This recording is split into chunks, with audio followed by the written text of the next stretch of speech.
നമസ്കാരം, മലയാളി വാർത്തയിലേക്ക് സ്വാഗതം.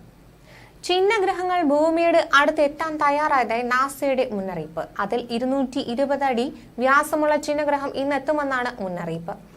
മണിക്കൂറിൽ 45,388 മൈൽ അഥവാ 73,055 കിലോമീറ്റർ വേഗതയിലാണ് ഈ ചിഹ്നഗ്രഹം ഭൂമിയുടെ അടുത്തെത്തിക്കൊണ്ടിരിക്കുന്നത്. അപ്പോളോ വിഭാഗത്തിൽപ്പെടുന്ന ഈ ചിഹ്നഗ്രഹത്തിന്റെ പേര് NF 2024 എന്നാണ്. ഏറ്റവും അടുത്തെത്തുമ്പോൾ 48 ലക്ഷം കിലോമീറ്റർ ആയിരിക്കും ഈ ചിഹ്നഗ്രഹവും ഭൂമിയും തമ്മിലുള്ള അകലം. ഭൂമിക്ക് യാതൊരു ഭീഷണിയും ചിഹ്നഗ്രഹം സൃഷ്ടിക്കില്ല എന്നാണ് നാസയുടെ ജെറ്റ് പ്രൊപൂഷൻ ലബോറട്ടറിയുടെ അനുമാനം. NF 2024 കൂടാതെ മറ്റ് 4 ചിഹ്നഗ്രഹങ്ങൾ കൂടി വരും ദിവസങ്ങളിൽ ഭൂമിക്ക് അരികിലെത്തുന്നുണ്ട്. BY-15, NJ-3, MG-1 എന്നിങ്ങനെ വരും ദിവസങ്ങളിലേക്ക് ഭൂമിയിലേക്ക് എത്തുന്ന ചിഹ്നഗ്രഹങ്ങൾ. ഏറ്റവും അടുത്തെത്തുമ്പോൾ 42 ലക്ഷം കിലോമീറ്റർ മുതൽ 62 ലക്ഷം കിലോമീറ്റർ വരെയായിരിക്കും ഇവയും ഭൂമിയും തമ്മിലുള്ള അകലം. ഇവയിൽ ഏറ്റവും വലുത് NF 2024 തന്നെയാണ്. ഭൂമിക്ക് അടുത്തുകൂടെ കടന്നുപോകുന്ന ബഹിരാകാശ വസ്തുക്കളെ നാസ കൃത്യമായാണ് നിരീക്ഷിക്കുന്നത്. ഭൂമിയിലെ ജീവന് വലിയ അപകടം ഇവയുടെ കൂട്ടിയിടി കൊണ്ട് സംഭവിക്കും എന്നതിനാലാണിത്. ഭാവിയിൽ ഭൂമിക്ക് അരികിലെത്തുന്ന ചിഹ്നഗ്രഹങ്ങളെ പ്രതിരോധിക്കുന്നതിനെ കുറിച്ച് ലോകത്തെ പ്രധാന ബഹിരാകാശ ഏജൻസികളെല്ലാം ആലോചിക്കുകയാണ്.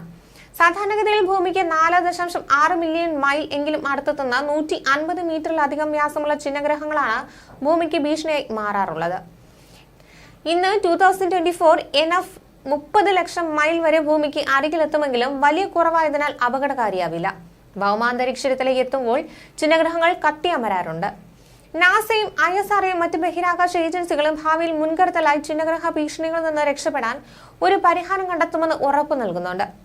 ഇനി വരുന്ന 158 വർഷത്തിനുള്ളിൽ ഭൂമിയെ ഇടിച്ചു തരിപ്പണമാക്കാൻ പാകത്തിന് ചിഹ്നഗ്രഹം എത്തുന്നുമുണ്ട് എന്ന മുന്നറിയിപ്പ് അവർ നൽകുന്നുണ്ട്.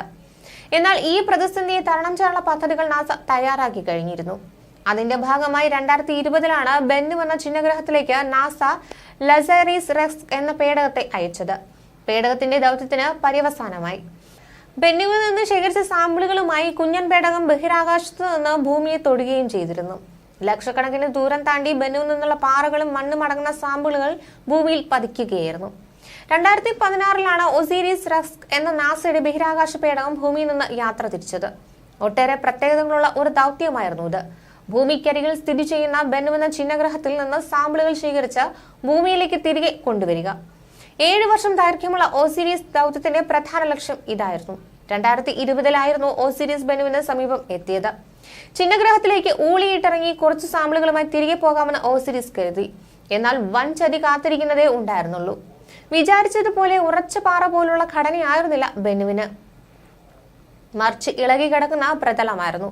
പൂഴിമണൽ വിരിച്ചതുപോലുള്ള പ്രതലം. ബെന്നുവിലെ നൈറ്റിംഗേൾ എന്ന മേഖലയിലേക്കാണ് ഒസീരീസ് ഇറങ്ങാനായി ചെന്നത്. സുഖമായിട്ട് ഇറങ്ങാമെന്ന് പ്രതീക്ഷിച്ചിറങ്ങിയ ആ ദൗത്യത്തിന്റെ പ്രതീക്ഷകൾ തെറ്റി. ഒസീരീസ് ഉപരിതലത്തിൽ തൊട്ടതും മണ്ണ് ഇളകിത്തെറിച്ച് ഭീമാകാരമായ ഒരു ഗർത്തം രൂപപ്പെട്ടു. ഇരവിഴുങ്ങാൻ വാ പൊളിക്കുന്നത് പോലെയായിരുന്നു അത്. ഒസീരീസ് അതിലേക്ക് മുങ്ങിപ്പോയേക്കുമെന്ന് ഒരു നിമിഷം ശാസ്ത്രജ്ഞർ കരുതി.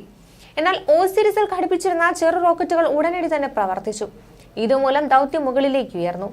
ഇതിനിടയിൽ കുറച്ച് സാമ്പിളുകളും ശേഖരിച്ചു. ഭൂമി ഉൾപ്പെടെ ഗ്രഹങ്ങളുടെ രൂപീകരണം തുടങ്ങിയ കാര്യങ്ങളിലേക്ക് ഈ സാമ്പിളുകൾ വെളിച്ചം വീശുമെന്നാണ് പ്രതീക്ഷ. കോടിക്കണക്കിന് വർഷങ്ങൾക്ക് മുൻപ് വലിയൊരു ചിഹ്നഗ്രഹത്തിൽ നിന്ന് മുറിഞ്ഞു വേർപെട്ട ഭാഗമാണ് ബെന്നുവായി മാറിയതെന്ന് ശാസ്ത്രജ്ഞർ പറയുന്നു. ചൊവ്വയ്ക്കും വ്യാഴത്തിനുമിടയിലുള്ള മെയിൻ ആസ്ട്രോയിഡ് ബെൽറ്റിലാണ് ഈ ചിഹ്നഗ്രഹത്തിന്റെ ഉത്ഭവം. ഭാവിയിൽ ശുക്രനിൽ പതിച്ച ഈ ചിഹ്നഗ്രഹം നശിക്കുമെന്നാണ് ശാസ്ത്രജ്ഞർ പറയുന്നത്.